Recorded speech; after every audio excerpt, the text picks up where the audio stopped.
Top quality और consistent performance के लिए सिर्फ सिल्वर पंप्स। टॉप क्वालिटी और कंसिस्टेंट परफॉर्मेंस के लिए सिर्फ सिल्वर पंप्स, नाम याद रखना। तर माजी खासदार राजन विचारे यांना विचारले असता प्रश्नाच्या उत्तरावर त्यांनी भाजपवरती टीका करायची होती, मात्र त्यांचं जे कौल कुठं तर गेला काय असं प्रश्न होतं. त्यांचं म्हणणं होतं की अतिरेक्यांना कंठस्नान केलं, कुठंतरी उपकार केले का, अशा प्रकारचं त्यांनी शब्द वक्तव्य केल्यानंतर कुठंतरी पत्रबाजी सुरू झाली आणि त्या पत्राचं उत्तर तुम्ही कशा प्रकारे देणार. त्यांनी सांगितलं की तुम्ही पुस्तक उघडू लावू नका असं देखील त्यांनी सांगितलं. कोण राजन विचारे? अरे राजन विचाऱ्यांना उत्तर आमचे युवासेनेवाले देतील. मला वेगळ्या कुठल्या तरी विषयावर बोला. आमचे युवासेनेवाले आणि आमचे पायरे वगैरे त्याला सक्षम आहेत त्यांना उत्तर देण्याकरता. त्याच्यामुळे त्यांच्या नेत्यांविषयी वगैरे विचारा ना मला, त्यांच्या प्रतिक्रिया व वक्तव्यावरती विचार. राजन विचारांवरती मला काय विचारता? आमची खालची लोक उत्तर देतील त्या संदर्भात. मात्र कुठेतरी वार प्रतिवार सुरू झाला युवासेनेमध्ये. त्यांचे निषेधाचे देखील बॅनर लावण्यात आले होते, त्यामुळे बॅनरवरती देखील इथं वादविवाद पाहायला मिळाला होता. त्याचबरोबर त्यांनी देखील बाप तो बाप रहेगा अशा देखील बॅनर ठाण्यामध्ये वाढदिवसानिमित्त दिसताना आपल्याला पाहायला मिळालं. हे बघा, या विषयावरती गेले वर्षानुवर्ष तेच बोलत आहेत. जुनं काही नवीन काहीतरी त्यांना बोलायला सांगा. प्रभाराव 2000 साली महाराष्ट्राच्या काही ते निरीक्षक आणि त्या काही होत्या 2000 साली, तेव्हा मी 30-32 वर्षाचा होतो, आता 56 वर्षाचा आहे. त्या संदर्भात वेळ आल्यानंतर सांगेल, पण त्यांना नवीन काहीतरी सांगायला सांगा. तेच 3 वर्ष घासून तेच बोलत आहेत. त्याच्यामुळे त्यांना नवीन बोलायला सांगा आणि त्यांना आमची युवासेनेवाले उत्तर देतील. ते ना आमदार आहेत ना खासदार आहेत, कोण आहेत ते? त्याच्यामुळे उत्तर आमचे युवासेनेवाले देतील. पहिले आपल्या पाठीमागे किती लोक आहेत, उभाटा सुरुवात झाली तेव्हा किती लोक होती आणि आता त्यातले किती चेहरे तुमच्या सोबत आहेत, त्याचं पहिलं आत्मपरीक्षण करा, नंतर आमच्यावर टीका करा. आपण वेगळ्या विषयांवरती बोला. इतर कोणी त्याची प्रतिक्रिया. राजन विचारांवरती आमची लोक सक्षम आहेत उत्तर देण्याकरता, युवासेनेची लोक. मला एवढंच तुम्हाला सांगायचं आहे, मी त्याला उत्तर दिलेलं आहे की त्यांचा कालच वाढदिवस झाला आहे, त्यांना शुभेच्छा दिल्या, तेवढ्या मी शुभ इच्छा व्यक्त केलेली आहे. त्यांनी आमच्याच एका प्रकाश पायरेंनी सांगितलं ना की त्यांच्यासोबत होते ते कालपर्यंत, की 5 सीटा तरी निवडून आणा. त्यांनी त्याची तयारी करावी. आमच्या प्रकाश पायरेंचं आव्हान तर त्यांनी स्वीकारावं आणि नंतर त्यांनी आमच्यावर चर्चा करावी, नवीन विषयावर बोला. पृथ्वीराज चव्हाण वगैरे काहीतरी जे वक्तव्य आहे सनातन धर्म अशा प्रकारचं वक्तव्य केलं. माजी मुख्यमंत्री आहेत असं वक्तव्य असेल, काँग्रेसचे नेत्यातून असं वक्तव्य करतात.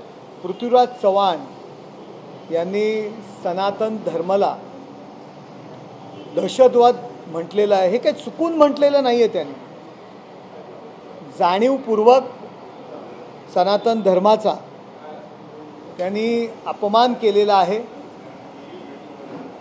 पालघरमध्ये जेव्हा 2 साधू मारले गेले तेव्हा उद्धव ठाकरे मुख्यमंत्री होते, पृथ्वीराज चव्हाण नेते होते काँग्रेसचे. त्याविषयी ना राहुल गांधींनी प्रतिक्रिया दिली, ना उद्धव ठाकरेंनी दिली, ना पृथ्वीराज चव्हाणांनी दिली. त्यावेळी ही सर्व मंडळी मौन बाळगून होते. याच्या मागचं कारण काय? इस्लामी दहशतवाद याविषयी आवाज का उठत नाही? निवडणुकीची भीती वाटते, अल्पसंख्याकांची मतं मिळणार नाहीत म्हणून. मध्यंतरीच्या काळात निवडणुकीच्या आधी विजय वेडेट्टीवारांनी एका पुस्तकावरती आधारित हेमंत करकरे यांना RSSच्या संबंधित अधिकाऱ्याने, पोलीस अधिकाऱ्याने मारले अशा प्रकारचं एक विधान केलं होतं. सरकारी वकील उज्ज्वल निकम यांच्यावरती सुद्धा नको त्या पद्धतीने आरोप केले होते. अशा विधानावरती उद्धव ठाकरे, पृथ्वीराज चव्हाण, राहुल गांधी एक शब्दसुद्धा प्रतिक्रिया दिली नाही, व्यक्त झाले नाही. हिंदूंवर आरोप करणं सोपं आहे. खऱ्या अर्थाने जर तुमच्यात हिंमत असेल ना, तर जे दहशतवादी आहेत त्यांच्या विरुद्ध बोलण्याचं धाडस ठेवा. माझी मागणी आहे, पालघर मधील साधूंची जी क्रूर हत्या झाली त्याच्यावरती मौन आणि सनातन धर्माचा अपमान करणाऱ्या उद्धव ठाकरे, काँग्रेस यांचा असली चेहरा हा हिंदुत्वाच्या विरोधात आहे, सनातन धर्माच्या विरोधात आहे. आणि म्हणून उद्धव ठाकरे, पृथ्वीराज चव्हाण, राहुल गांधी यांनी जनतेची माफी मागावी आणि विजय वडेट्टीवार यांनी केलेल्या विधानाचा जाहीर निषेध करावा. सर, भाजपसाठी निवडणूक आयोग जनतेची मतांची चोरी करत आहे असं राहुल गांधींनी म्हटलं. राहुल गांधींचं म्हणणं आहे की निवडणूक आयोगानं माझ्याकडे पुराव्याअभावी ॲटम बॉम्ब आहे, लवकरच फोडणार आहे. काय निवडणूक आयोग काय म्हणाला? निवडणूक आयोग असं म्हणत आहे की राहुल गांधींनी जे मेल केलेले आहेत ते आमच्यापर्यंत पोहोचत नाही. आम्ही जे त्यांना मेल करतोय त्याची उत्तरं त्यांच्याकडून येत नाही आहेत.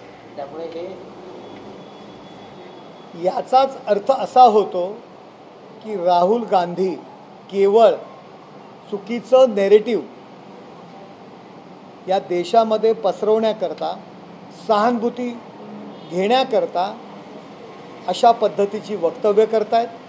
लोकसभेमध्ये घटना बदलणार अशा चुकीच्या पद्धतीने प्रचार केला, त्यानंतर विधानसभेमध्ये हार झाल्यानंतर निवडणूक आयोगावरती त्याचा ठपका टाकतायत, मतदार याद्यांचा विषय करतायत.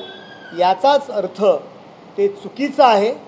खोटं नेरेटिव्ह, गैरसमज पसरवण्याचं काम राहुल गांधी करतायत. बालिश बुद्धी आहे, कुठल्याही पद्धतीने त्यांच्याकडे पुरावा नाही आहे.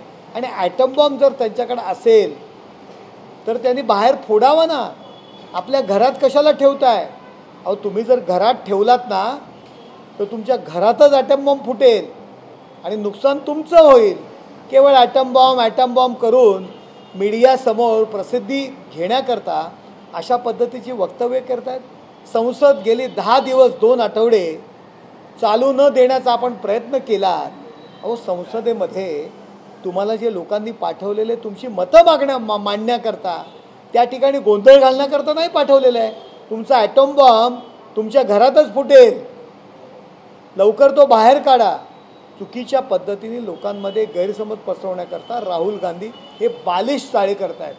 महाराष्ट्रात जे काही आकडेवारी त्यांच्याकडे निवडणुकीची कशा प्रकारे झाली, आता त्या अगोदर देखील लोकसभा देखील, हे बघा, आकडेवारी असेल त्यांच्याकडे तर त्यांनी कोर्टात जायला पाहिजे, निवडणूक आयोगाकडे ती द्यायला पाहिजे. जे काय ॲटम बॉम्ब असतील, बाहेर संसदेच्या बाहेर लोक गोळा करायची आणि बालिश चाळे करायचे, याला राजकारण नाही म्हणत. ट्रम्प यांनी जे देशावरती जे आपला जे काही शास्ती लादलेली आहे, जो काय टॅक्स लावलेला आहे, त्याविरुद्ध त्या संसदेच्या बाहेर फक्त ट्रम्पच्या बाजूनी फटाके लावण्याचे, दिवाळी साजरी करण्याची बाकी होती. अहो, देशाशी कोण मस्करी करत असेल, देशावरती जर कोण जबरदस्ती करत असेल, देशाचं जर नुकसान करत असेल तर देशासाठी सगळ्यांनी एकत्र येण्याची गरज आहे. उलट याविरुद्ध हे आनंद व्यक्त करत होते संसदेच्या बाहेर. याला देशप्रेम म्हणत नाही. राहुल गांधी, या देशातील जनतेने कधीच तुम्हाला आपलं मानलेलं नाही आहे. आणि अशा पद्धतीचे जर आपण चाळे करत बसलात तर लोकांच्या मनातून कायम तुम्ही हद्दपार व्हाल. सर, राज ठाकरे आज दुसऱ्यांदा शेकापच्या व्यासपीठावर आहेत, पण त्यांनी भाषण करताना स्पष्ट केलेलं आहे की मराठीच्या मुद्द्यावर मी पुन्हा एकदा शेकापच्या व्यासपीठावर, म्हणजे महाविकास आघाडीच्या व्यासपीठावर देखील त्याच व्यासपीठावर दिसले.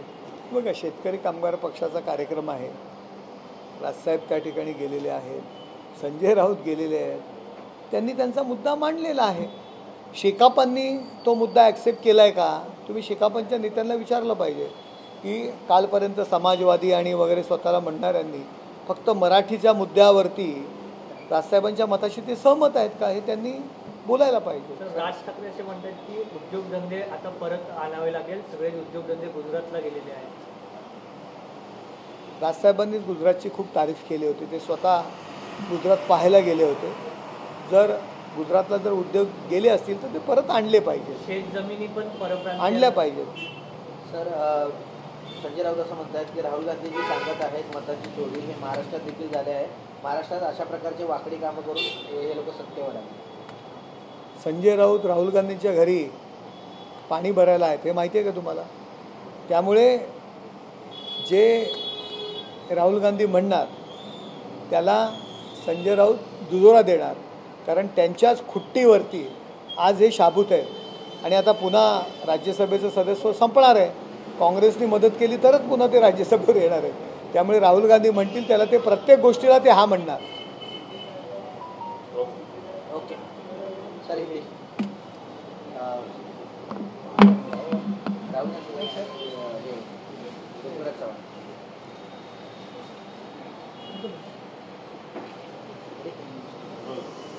सर जिस प्रकार से पूर्व मुख्यमंत्री पृथ्वीराज चव्हाण इन्होंने जो वक्तव्य किया है किस प्रकार से लेते हैं ये वक्तव्य के पास, क्योंकि उन्होंने ऐसे कहा है कि हिंदू टेरर सनातन टेरर है. इससे पहले भी राहुल गांधी ने सावरकर के बारे में बोला गया था. उसके बाद पृथ्वीराज चव्हाण, राहुल गांधी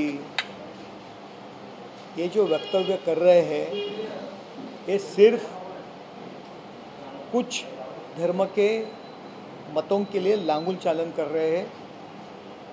सनातन धर्म को दहशतवाद कहना, भगवा टेररिज्म कहना, ये उनके लिए कुछ धर्म के वोटों को, कुछ धर्म के मतदारों को खुश करने के लिए ऐसी बातें कर रहे हैं. जब पालघर में 2 साधुओं को मार दिया, क्रूर पद्धति से मार दिया, तब क्यों नहीं व्यक्त हुए पृथ्वीराज चव्हाण? तब मुख्यमंत्री कौन थे? उद्धव ठाकरे मुख्यमंत्री थे. क्यों उन्होंने प्रतिक्रिया व्यक्त नहीं किया? क्यों राहुल गांधी ने प्रतिक्रिया व्यक्त की? ये आवाज़ जब मुस्लिम दहशतवाद ये ज़माने में खड़ा रहता है तब ये आवाज़ उनके खिलाफ क्यों नहीं उठती? क्यों नहीं उनके खिलाफ पृथ्वीराज चव्हाण, उद्धव ठाकरे, राहुल गांधी बातें करते? उसका एक ही रीज़न है, मुस्लिम वोट पाना, मुस्लिम लोगों के वोट के लिए, गट्ठा वोट के लिए इसी तरह हिंदू टेररिज्म करके मुस्लिम लोगों को खुश करने के लिए इसी तरह की बातें करते हैं. अरे वो विजय वडेट्टीवार जो कांग्रेस का नेता है, जब हेमंत करकरे की मौत हो गई तब उन्होंने, उनका वक्तव्य था, एक पुस्तक में आधारित लेख का आधार देके उन्होंने बोला था, एक टिप्पणी का आधार लेके बोला था, आरएसएस के संबंधित पुलिस अधिकारी ने हेमंत करकरे की जान ली. उज्ज्वल निकम जैसे सरकारी वकील के खिलाफ विजय वडेट्टीवार उन्होंने बातें की, तब उद्धव ठाकरे, पृथ्वीराज चव्हाण, राहुल गांधी क्यों नहीं विजय वडेट्टीवार का निषेध किया? इसी तरह की बातें गलत कर रहे हैं. इलेक्शन के पहले इसी तरह की बातें करके कुछ धर्म के लोगों को खुश करने के लिए इसी तरह की बातें करते हैं. उन्होंने पहले पालघर हत्याकांड जो हुआ, 2 साधुओं का हत्याकांड हुआ, ये देश में इतने बम ब्लास्ट हो गए, लोगों को क्रूर पद्धति से मार दिया, उसके ऊपर बोलना चाहिए, उसके ऊपर प्रतिक्रिया व्यक्त करना चाहिए. मैं पृथ्वीराज चव्हाण से यही अपील करता हूँ, आप सनातन धर्म को दहशतवादी जो आपने बोला है, आप पूरी दुनिया से, पूरे सनातनियों से आप माफ़ी मांगना चाहिए.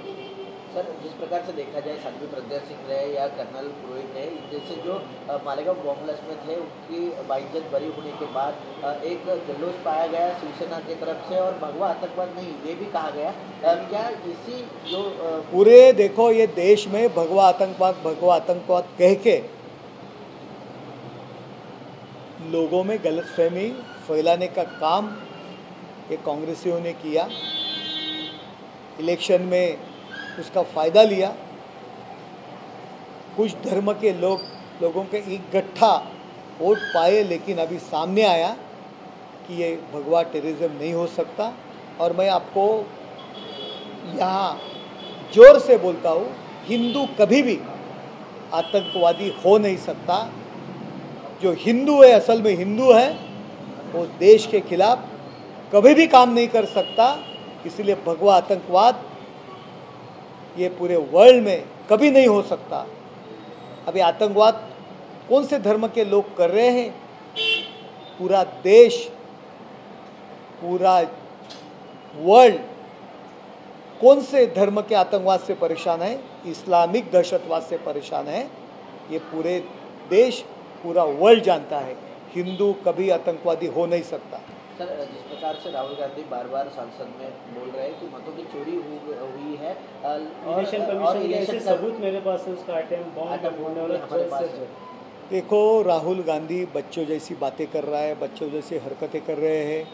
संसद में अपना बयान, अपना विचार वहाँ व्यक्त करने के लिए उनको भेजा है, लेकिन गेले 10 दिन संसद बंद कर रहे हैं, चिल्लम चाली कर रहे हैं, संसद के बाहर बोल रहे हैं। निवडणूक आयोग ने स्पष्ट किया है, वो जो मेल भेज रहे हैं वो हमारे पास आते नहीं, और हम जो मेल भेजते उसका आंसर राहुल गांधी देता नहीं। इसका मतलब यही होता है कि राहुल गांधी सिर्फ लोगों को में दिखावे के लिए, लोगों में गलत तरीका नैरेटिव घुमाने के लिए इसी तरह की बातें करता है। जैसी कॉन्स्टिट्यूशन बदलने वाले हैं ऐसे लोकसभा के पहले बातें की, अब जो विधानसभा में उनकी हार हो गई है और लोगों के बीच में ये निवडणूक आयोग के ऊपर जो ठप्पा लगा रहे हैं, वो गलत तरीके के बातें कर रहा है, लोगों में अलग तरह का नैरेटिव घुमा रहा है, वो सही नहीं है। अगर उनके पास पुरावा है, वो बोल रहे हैं मेरे पास एटम बम है, तो एटम बम अब सामने लाना चाहिए, वो बाहर आके फोड़ना चाहिए, अपने घर में नहीं रखना चाहिए। अगर घर में आप रखेंगे तो एटम बम फूटेगा, आपके घर में फूटेगा और तकलीफ आपको होगी। इसीलिए राहुल गांधी जी को मेरा एक सुझाव है, मैं उसको एक सलाह देता हूँ, मैं बहुत छोटा हूँ, कि वो जो एटम बम है वो बाहर आके फोड़ डालो, घर में मत रखो। घर में वो फूटेगा तो आपको ही नुकसान होएगा। सर, जिस प्रकार से देखा जाए राहुल गांधी वक्तव्य कर रहे हैं उसको अभी संजय राउत ऐसे बोल रहे हैं कि महाराष्ट्र में भी ऐसी मतों की चोरी हुई है और टेढ़े काम करके ये जो सरकार देखो, संजय राउत जो राहुल गांधी बोलेंगे वही कहने वाले हैं, क्योंकि अभी अप्रैल मई में उनका एमपी जो राज्यसभा का वो ख़त्म होने वाला है। अगर उनको वापस राज्यसभा में आने का है तो कांग्रेस का ही आधार लेना पड़ेगा, क्योंकि उनके पास उतनी संख्या नहीं है। तो उनके जो राहुल गांधी बोलेंगे वही संजय राउत बोलेंगे, उसमें कोई सवाल ही नहीं आता।